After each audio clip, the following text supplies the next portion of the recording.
Mardi 3 janvier, Michel Polnareff a publié un surprenant message sur les réseaux sociaux. Le chanteur ne comprend visiblement pas pourquoi Anne Hidalgo, la maire de Paris, a décidé de le bloquer sur Twitter. La fin d'année 2022 a marqué le retour inattendu de l'une des grandes voix de la chanson française. 4 ans après son dernier album, qui marquait déjà son retour à la musique après presque 30 ans d'absence, Michel Polnareff a décidé d'offrir un album de reprise de ses plus grands tubes en piano-voix. Résultat, les lunettes blanches les plus célèbres au monde sont apparues partout, lors de la finale de la Star Academy, dans des interviews et même tout au long d'une soirée spéciale que lui consacrait France 2 le mois dernier.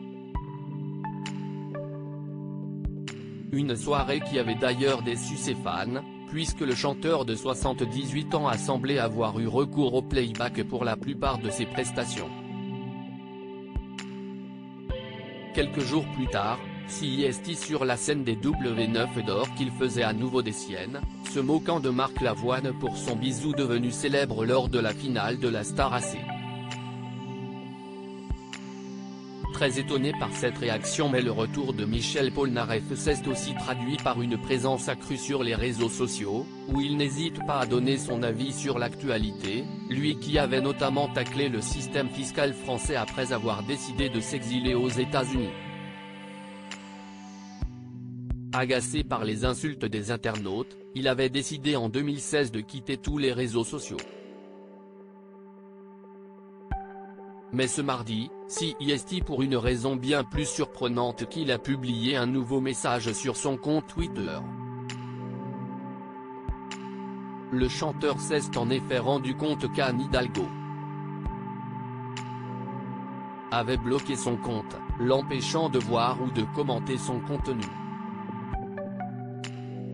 Il ne fallait pas plus pour que l'artiste se moque de la maire de Paris, très étonné par cette réaction. Peut-être m'en veut-elle pour avoir créé Lettre à France et non Lettre à Paris, écrit-il en référence à son tube.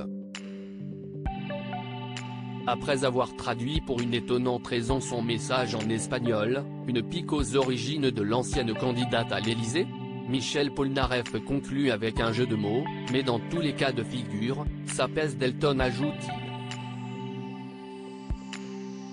Aussi lunaire que son univers.